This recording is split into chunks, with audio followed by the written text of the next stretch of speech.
Welcome to the Spotlight Series. I'm your host, Scott Nerney. We're here at the Coesit Inn. Very lovely establishment. And while you're watching this video with our great guest, don't forget to subscribe, click that button, drop it to a few friends, because guys like this, Yarrow Thorne, we're very happy to have you here doing fantastic work with the City of Providence. Welcome to the Spotlight Series. Thank you very much. Tell us a little bit about yourself. Well, my name is Yarrow Thorne. I'm the founder and executive director of the Avenue Concept, and I grew up in a family of architects and designers in Western Mass with the idea that art and design can really make an impact on public space. And just because you live somewhere or you interact with an environment like this establishment here, or the lovely state of Rhode Island, you can really make big impacts with the environment that is kind of in between all the dots or the destinations. So Yarrow, tell us what brought you to Rhode Island, or what piqued your interest of our state? Well, at the time, I had left RISD actually after a year and a half because I wasn't really focused, and I ended up starting a small business for myself, and I worked on cars. It was my sort of passion in life. One of my first jobs was working in a car mechanic shop and sort of cleaning transmissions and working on cars, and I've always liked helping solve problems for people, and I felt cars was a way that I could connect with people in a way because they were intimidated by a car, they didn't understand how it worked, and I could use that as a tool to connect with people, and it was a way for me to use my hands to make a living and start a business. And I was really interested in the city of Providence because I was here at school for a short period of time. But being on the hill at RISD, I never really had the chance to connect with the city or with the neighborhoods. But I also knew that there was this giant mass of water with Narragansett Bay, but I had no time or never knew anything about it.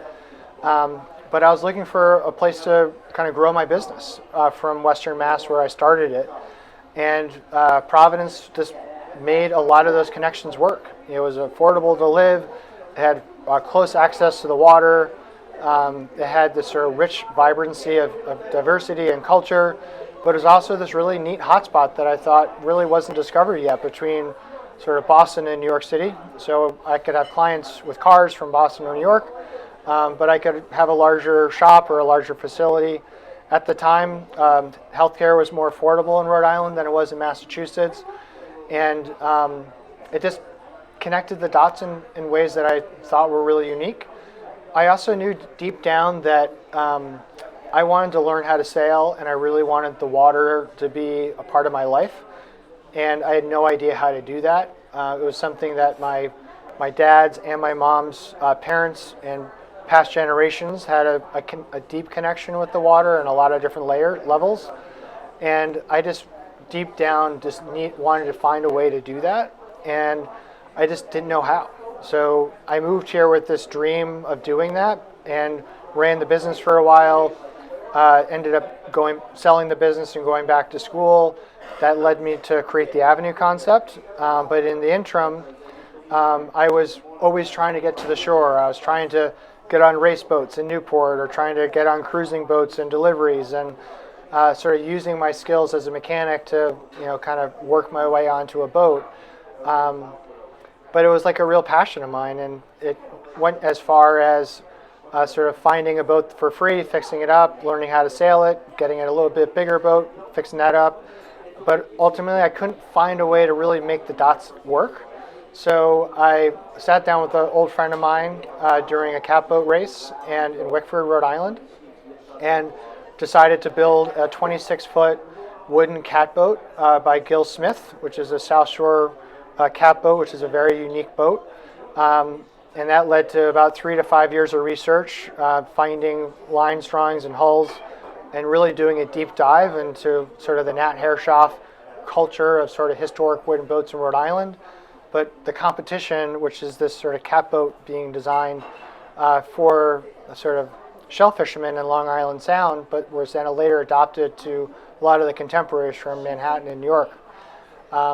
And that boat led me to meet my wife. It led me to open all of these doors that I could never imagine, and now it's really fun to have this sort of thing that is still being made. It's a very long, slow process, but my passion for storytelling and connecting with all these different people and really getting down to the details from, what did the tree look like before it got cut down, to allow you to find old growth wood that you can't cut down a new tree now because for a whole lot of set of regulations. But if it's in a forest fire or it's in a part of the country or the world, then you can get access to that. You can really do that detail now that you wouldn't have been able to do.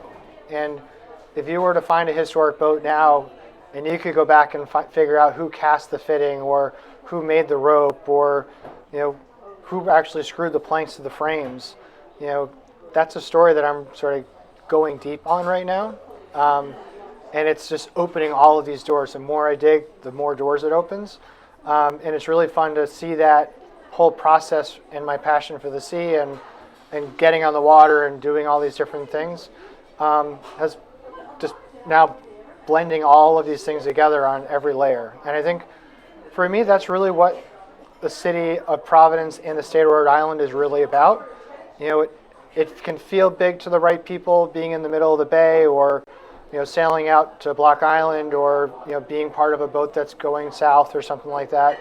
And this can literally be the oyster of the world. And but at the same time, you can meet with your mayor, you can meet with your politician, you can really make an impact in your community no matter where you are, because the city is accessible, it's affordable, it has a really unique feeling that for me I love and cherish. And it's just really fun to be doing it in real time through my hobbies and passions and my family now, but also with this organization that started with the Avenue concept, and all the doors and all the layers are literally just, it's like an onion just getting unpeeled all the time, and it's really hard to say no now because there's so many opportunities because of the state that we live in and the community that lives here. You make your own story. I think so, but it's only valuable if people are interested in it. And I think that's part of the challenge, especially in today's marketplace, where you can have this amazing story and do whatever you want, but ultimately the public has to validate it. They have to say yes on a YouTube page, or they have to become a member, or they have to like you on social. And that instant gratification is also really complicated because you can put a lot of energy and a lot of effort into something and it doesn't get any traction. But it doesn't mean that it's not a good product. You just have to find a way to manipulate it or tweak it or find a way to find another connection or shoot it a different way or light it a different way or get a different story or find a new hook. And I think that's what makes these projects really interesting to me.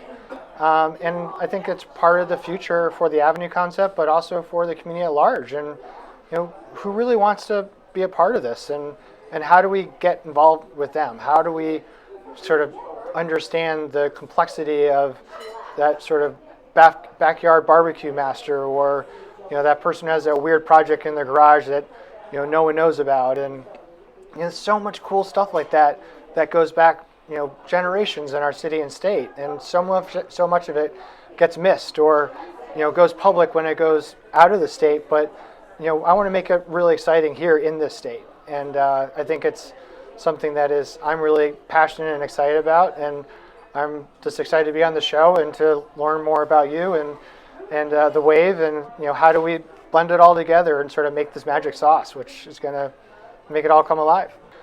So when I graduated RISD in 2012, as a student of RISD and as a relatively new community member to Providence and Rhode Island, I just found it really interesting that there was this creative capital of Providence with thousands, if not tens of thousands, of artists and designers living in and around the city and state. But if you got off the train station or you were visiting as a tourist and you walked around downtown, or even if you walked around the neighborhoods, there are very little examples that tell the real story of the 15 wards of Providence in the 25 neighborhoods. And I think the long history of Providence proper and the state is this amazing diversity of culture and sort of community that all come together and share this amazing resource that we love of Rhode Island.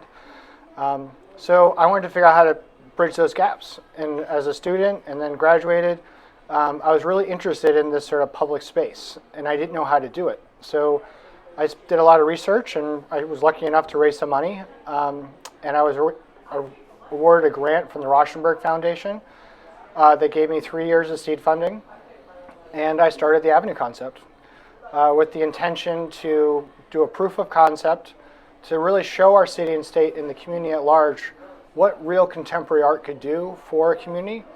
Art in today's world is not just about the art and leave. It's about really studying the art, doing the research, connecting with the community, really understanding what's going to make the largest impact. Because art in today's market is not art, really. It's a place to bring people together, share stories, drive media, bring tourism, economic value. It also does things like safety. It really allows community members from a wide variety of backgrounds to have a common ground, to share an experience. So a mural like Still Here, or a large sculpture, or even a garden, or a uniquely painted crosswalk can really kind of connect the dots, can give people a reason to go a different way to work or to walk to a park a different way. And in 2012, there were very little examples to really show the city and state that this is really possible. You could look at other cities, you could look at other documents and have no idea what the cost is, what the community, how the community would respond. And in 2012, it was really an idea. And I was fortunate enough to raise the money for what I thought would be 1, maybe 5 installations. And since 2012, we've done over 300 installations, ranging from utility boxes and school murals and selfie walls to 100 by 100 foot murals. And internationally, superstar sculpture artists and pieces of work coming from all over the world. But we've also paid and supported a lot of local artists. We've built curriculum for school teachers. We've developed apps and technology that allow greater access for people that might not understand public art or what goes into it, or want to bring it into the classroom not knowing how to do that. So I felt the Avenue was really a key way to start to bridge those gaps and to bring people together through avenues, not necessarily the art. The art right now is a byproduct that is really drawing attention and helping people connect with the Avenue concept. I think it's a great idea to call it the Avenue concept. When you think about it, it's the avenues and streets that you're on. Correct. When we look at art, and I think, from my history in Rhode Island in many years, I think there's a couple of overpasses, maybe when you come into the state from the south, that has a beautiful picture on it, on the concrete. And then there's Waterfire, which is very well known on, not to dismiss them at all, but it's the occasional weekend night, but, and then closed all winter for obvious reasons. And then like movies who have been popular in the state, but it's a little segment here, segment there. There's nothing of those that are really lasting to see the residents see their lives at work. And I credit you for that. And thank you. You're seeing artists, jump into the opportunity to showcase their skills. Yeah, there's an appetite for art right now that I think is unlike anything that the city or state has seen in a really long time. I can't take all the credit as the founder of the Avenue concept. I feel that I was in a very strategic time based on a lot of people before me. There's stories that go back to the very beginning of Rhode Island as a state, and during the sort of industrial revolution, when all of a sudden there's this immense wealth with water power and rail transit and sort of all of this industry here. And the people wanted to find a way to use their sort of benefits to show the community that they were doing well. So, every building downtown is built by a different architect and built out different materials that shows a different sort of craftsmanship and stonework and copperwork and paintwork and all of this stuff. Imagine being around the time when that was happening. They were smuggling in sculptures from Europe because there were no large foundries or casting or artists in Rhode Island or in America. What led to the creation of RISD as a school, because they needed more designers to help companies like Gorham or some of the other industrial organizations to really understand how things could be made and designed. And then that led to stonework and westerly granite, some of the best granite in the entire world for carving and working with and developing, to the point where it's very hard to quarry westerly granite because it was all taken for the monuments and a lot of the stonework that was done. That led into Momenta, which is an amazing contemporary art festival, more of a pop-up experience that happened for a couple of years in Newport in the mid-'80s. Then there was Convergence from the mid-'90s through the early 2000s, started by Bob Rizzo, where he installed thousands of pieces of work all over the state, really with direct access to the Parks Department in the city, and the work he did turned into Arts and Culture Department for Providence. Then that turned into Waterfire, it turned into First Light, then turned into First Works, then it turned into the International Providence Art Festival, and then PVD Fest, which is now a music festival. So there's a long history of arts and culture here that is public, but then there's a whole under subcategory of Fort Thunder in Oliveville, or the Dirt Palace, or the Wedding Cake House, or what ASU 20 has done, or all of these 9,000 plus nonprofits that live and work in our community. For me, the value of public art, or the avenues that I like to sort of coy, is that you can have art and you can do it once or twice, even in very complex settings. To be able to do it in a repetitive way over and over again to help reduce the cost, develop programming, raise the money, and do all the bits and pieces that allow that to really be a sustainable project. A lot of these big projects, people see it just go up over 10 days or less, which is based on 10 years worth of planning and prep. From subcontractors that are pointing brick and dropping off lifts and using heavy machinery and all of these things that lead up to the artists actually doing the work. When we install a 20-foot sculpture, you sort of see it, nothing there the night before, and the next morning it's there.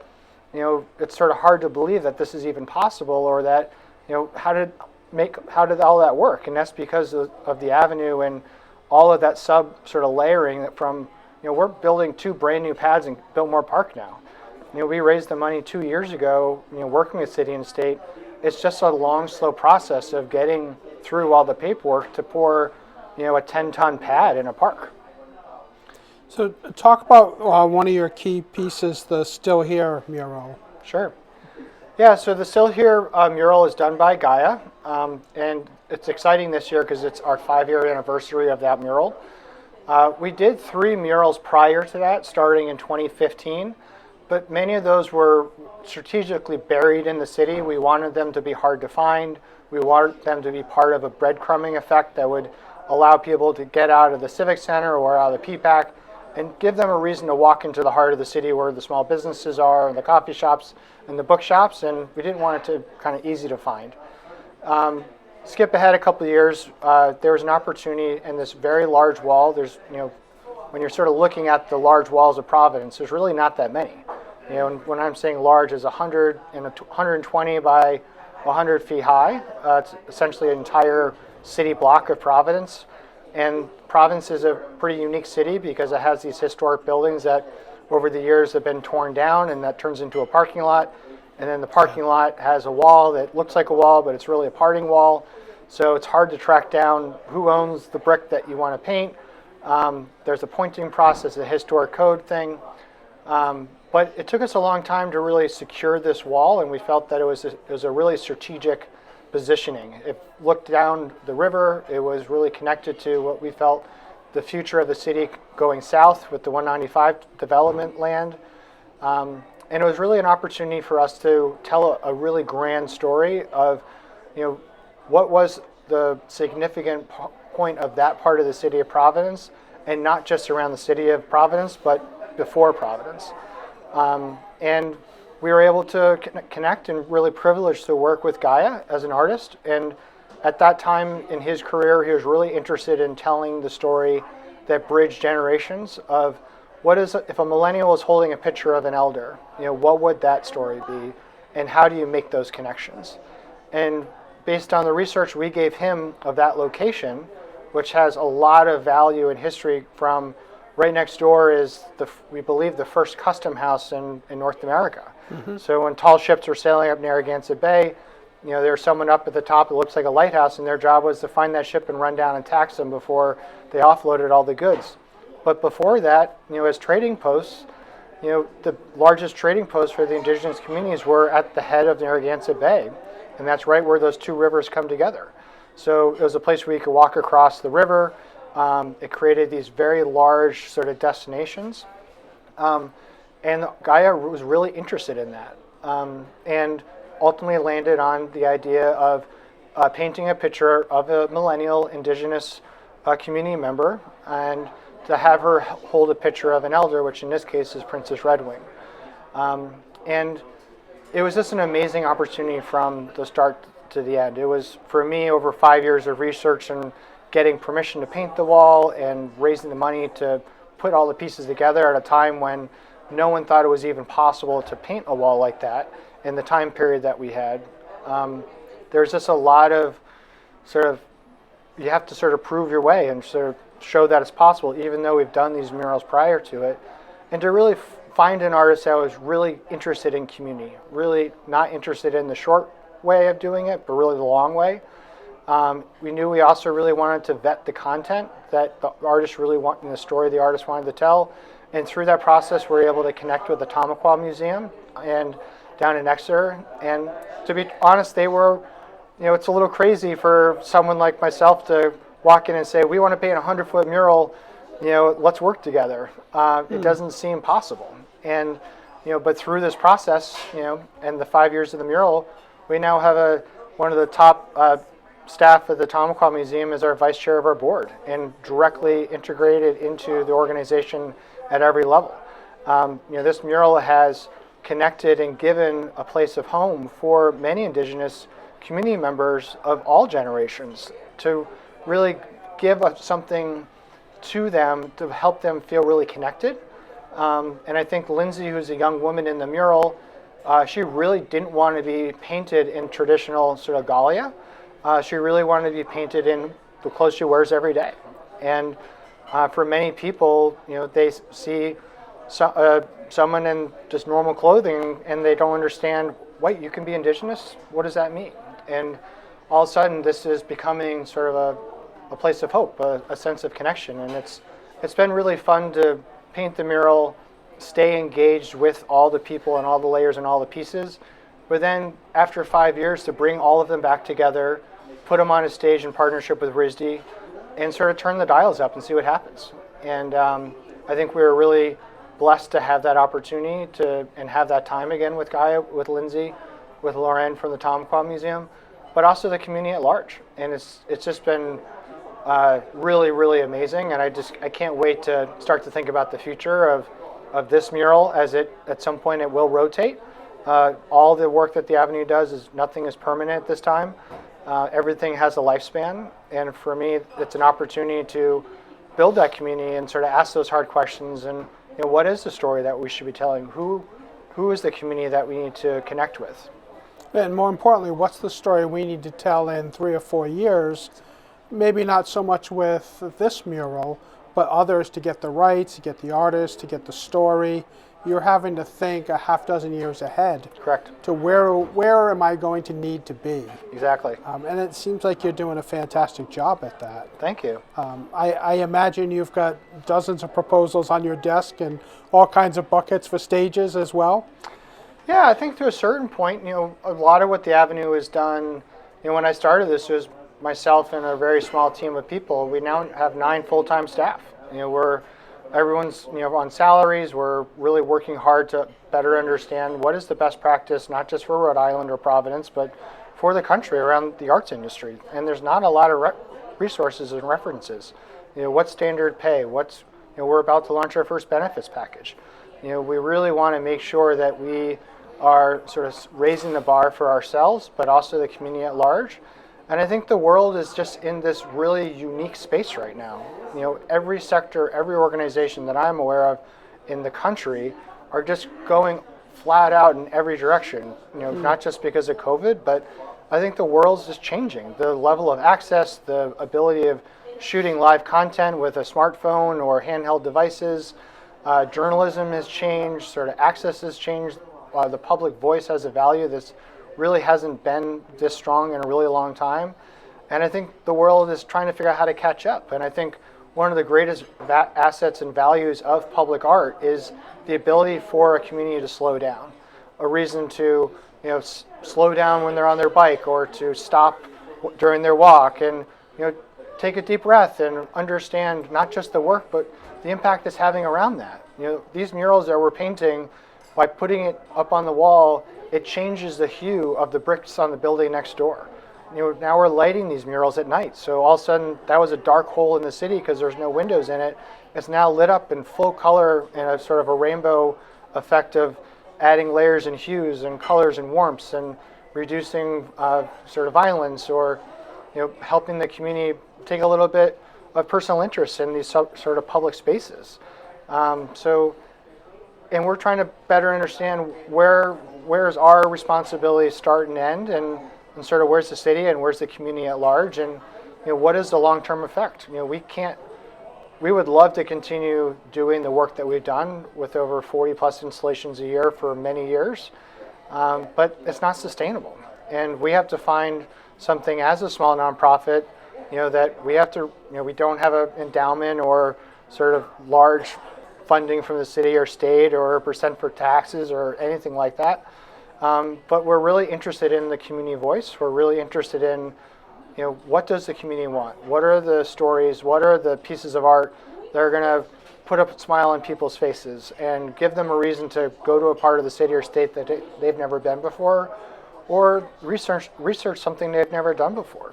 And I think Still Here did that for the indigenous community of Rhode Island as a whole, but also the flowers and the fauna and the animals and all the sort of hidden layers to their culture that I think makes that community so exciting and so vibrant. But I think it's also encouraging people and teachers and people to think outside the box. We did a alewife-based utility box program near the pedestrian bridge. A lot of people think the pedestrian bridge is just a bridge that cost a lot of money in the dredging that happened underneath it, but a lot of them didn't know that a big part of that budget from the state was to bring the alewife and the river herring back up the river.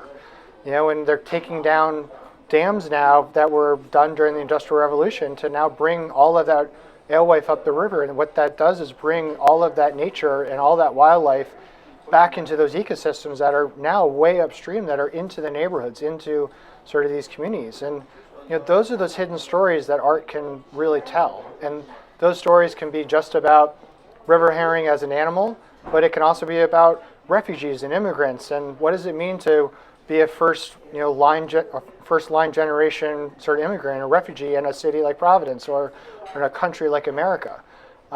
These fish have been swimming up these rivers for hundreds of thousands of years and making huge impacts, and then they run into a wall like a fence or anything else, and they got to figure out how to adapt and blend into it. The indigenous community had this large trading post on the side of the river, and then Providence was created, and they were essentially kicked out and sort of said, you're no longer welcome here. But now people are saying, no, we want you back, and we want to not just have you return, we really want to understand all the richness, all the layering, all the details. And I think art is a tool to help bridge those gaps, create those common grounds.